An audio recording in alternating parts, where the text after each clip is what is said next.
lalle mun ji daɗi wannan damar da Allah ya bamu muka zo Burkina. Ƙasa ce ta kusa da mu, makwabciya kuma aminiya kwarai, wanda shugabanninta tun tarihi muna da babbar amintaka da su, wanda kuma alhamdulillahi a yanda na ji maganan da kuke yi suna tattalin wannan zamantakewa ta makwabtaka tsakanin mu da su.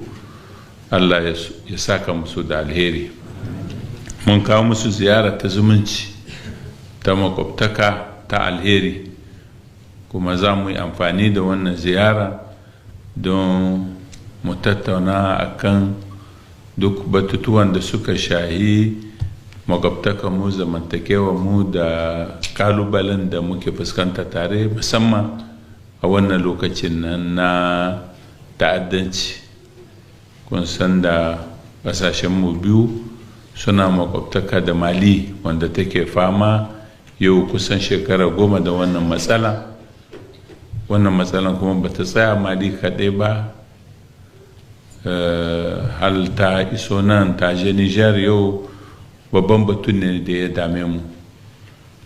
Muka samu irin wannan saduwa tsakaninmu, batun kenan wanda muke zance a kai hiye da kowanne. Alhali ko inda babu shi, maganar da za mu yi za ta shahi cin gaban ƙasashenmu, za ta yi nasaba da irin ayyukan da ya kamata a yi don a ƙarfafa aikin da za mu ci moriyar shi tare.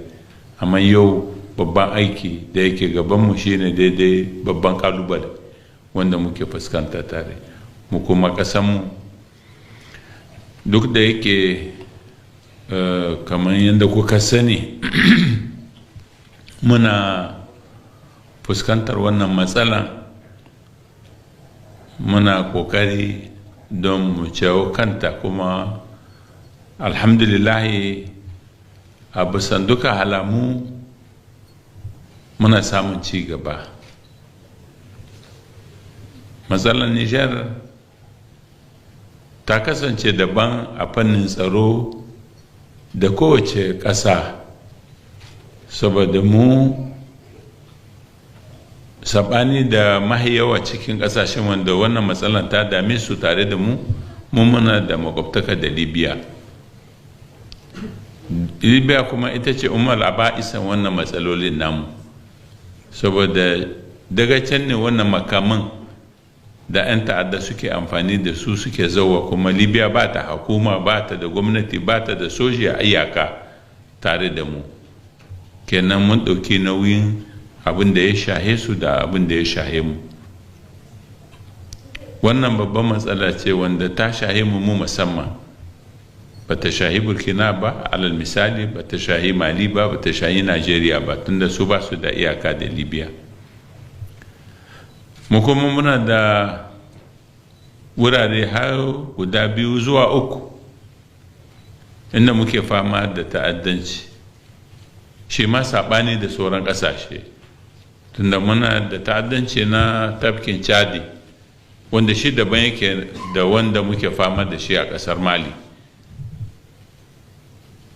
Kenan yanzu haka muna da sojawa wajen 4,000 a jihar Difa. Inda babu matsala a can, ai wayannan mutanen za mu kai su inda muke fama da manna matsala a iyakan Burkina alal misali.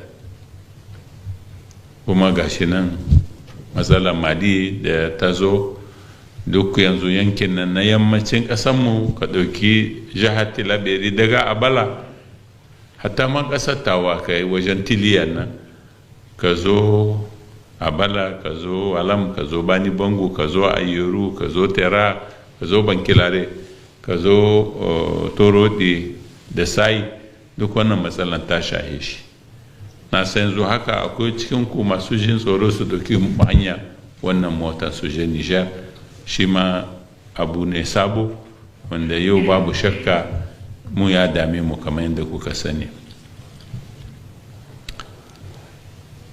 a tafkin kyadi kuma banda haka kuma ga na matsala a iyakanmu da Najeriya nan ƙasar Maraɗi da ƙasar Tawa wajen Madawa har makonni kaɗan an tuka ƙasashe jihohin Sokoto, Zamfara da Katsina su ma cikin wannan babban kurmin nan na iyakanmu akwai bandi wanda su ba 'yan ta'adda ba ne, amma yadda suke aika-aika abun ya yi kama da 'yan ta'adda. Kenan kalubalen ɗaya ne, kuma irin ƙoƙarin da ya kamata mu yi nan shi ma ɗaya ne. Tunda suna kashe mutane, suna ɗaukan mutane su rike su a biya fansa sannan su sake su, duk irin abubuwan da muka shaida a tafkin Chad can inda Boko Haram take irin wannan aikin. Amma duk da haka alhamdulillahi yau a jihar Maraɗi ba a ɗaukan mutum a je a riƙe shi ko a ɗauki bisashe inda ba mu bi ba, kuma yawan lokacin muke amshe mutanen da bisashen. Babu shakka wannan mu kaɗai ne muke yi shi. A tafkin Chadi shi ma abun ya yi sauƙi. Mun yi niyyar mu mai da mutane garurukansu saboda mutum wajen 150,000 wanda suka bar gidajensu suka zo suka samu suka tsuguna a garuruka inda suke gani ya dace domin kariyar lahiyarsu. Kuna tune a watan juye da ya gabata mai da mutum wajen 30,000. Yanzu haka muna da mutum muke tsammanin kusan 100,000 ko ba su kai ba, wanda ya kamata su mu mai da su wurarensu. Lalle da muka mai da mutane, akwai 'yan ta'adda da suke zauwa suna ɗaukan mutane da dare suna rikonsu kuma suke ɗaukan fansa. Wannan matsalar muna nan ga ciwo kanta. In muka ƙare a ƙarshen wannan watan insha Allah sauran mutane su ma za mu maida su, kuma a watan gobe rana 29 Najeriya za ta ɗauki mutanen ta kai su can inda suke. Mun kun gani alhamdulillah ana samun ci gaba. Nan wajen iyaka can da ƙasar jihar Manaka Mali mun samu sauƙi. Babban matsala yau tana da wajen iyakan nan taku. Nan ne abun ya zo sabo, nan ne, amma shi ma za mu ɗauki matakai insha Allah. Muna cikin planification. Za mu sa sojin da ya kamata, kuma mun yi imanin da mun yi ƙarfinsu, kuma za mu ciwo kan wannan matsala. Ina so in kwantar muku da hankali, muna shirye-shirye kuma za mu ciwo kan wannan matsala. Na tabbatar muku da wannan, kuma ina gayin shi cikin zurhin imani da maganan da nake yi. Za mu ci gaba da ƙoƙari, za mu ba ma sojawanmu kayan aiki da suka dace, amma matsala irin wannan wanda ta shahi duniya gaba ɗaya, komin niyya kuma komin kayan aiki ba za su isa ba, kamar annoba ce. Randa Allah gaba ɗaya kawo sauƙinta, za a samu sauƙin gaba ɗaya, amma kafin nan insha Allah mu za mu kare ƙasanmu. Yau Mali, abin da yake wakana Mali bai kawo mu sauƙi cikin al'amari.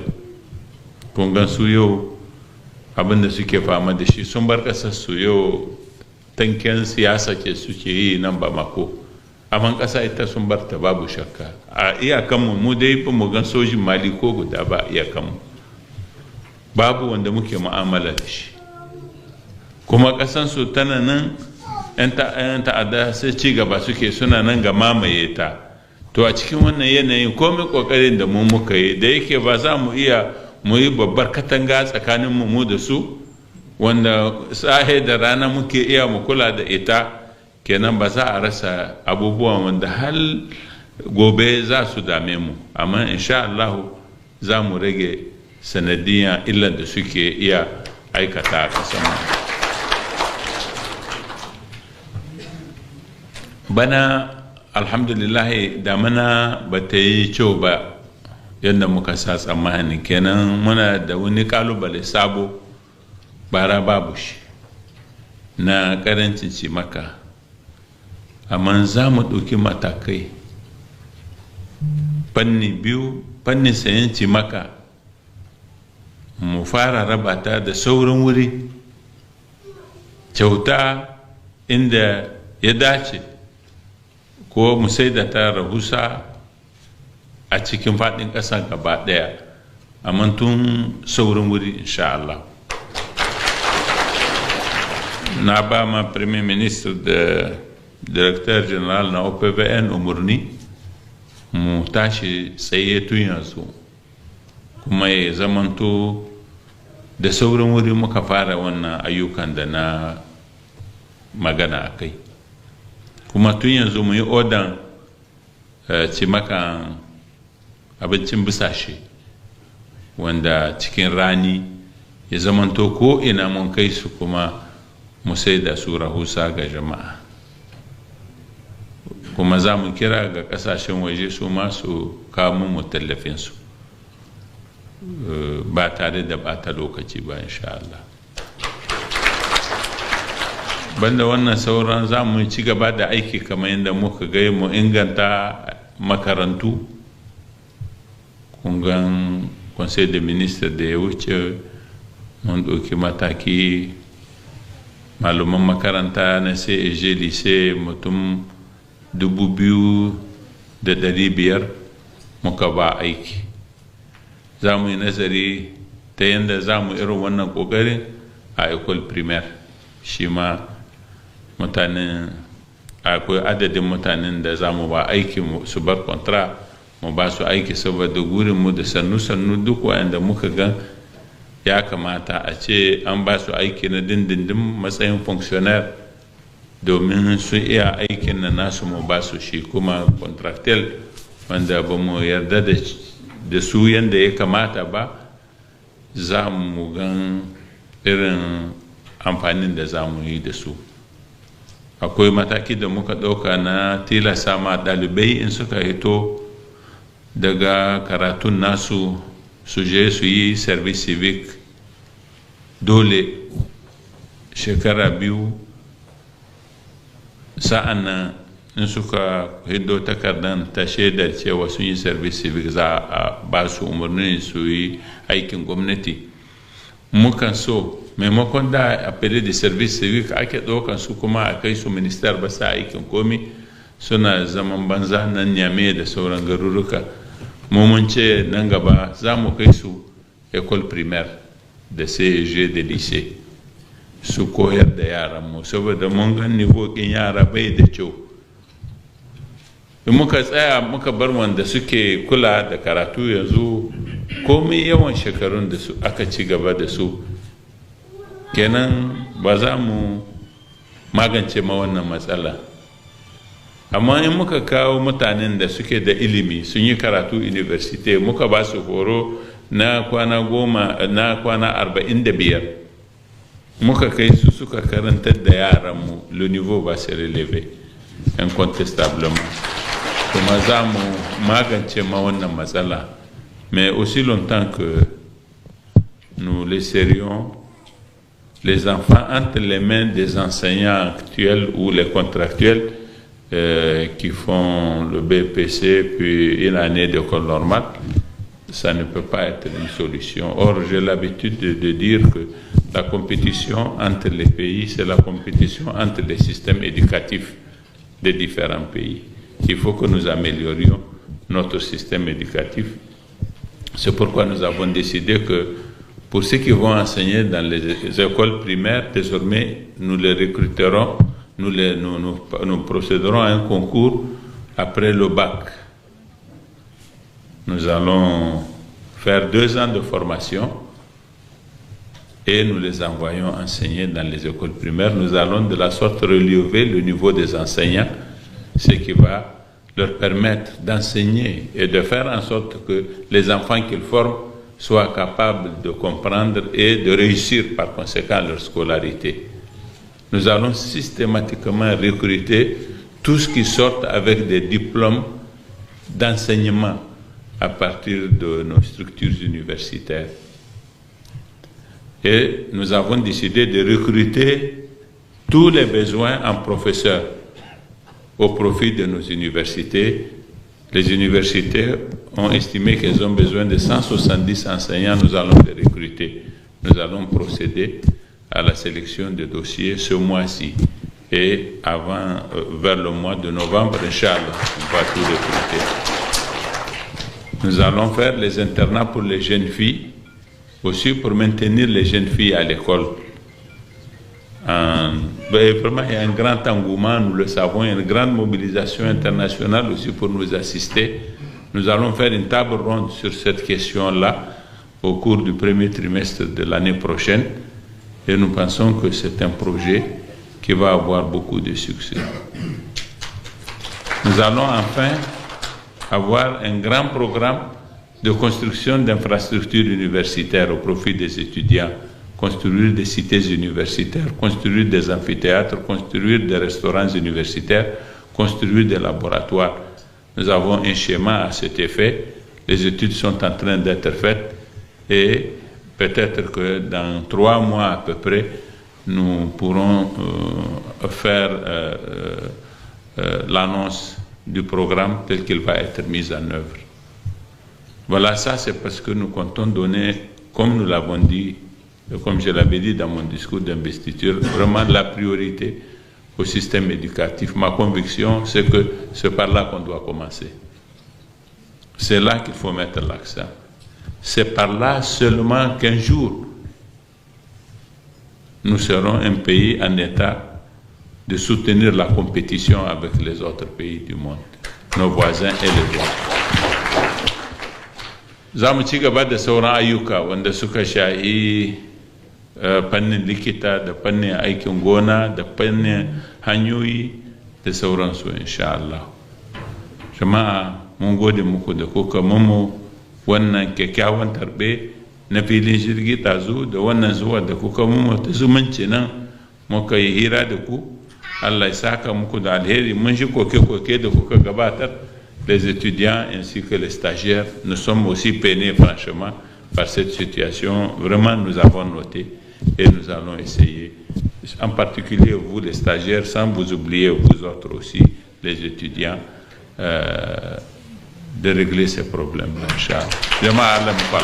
Merci beaucoup.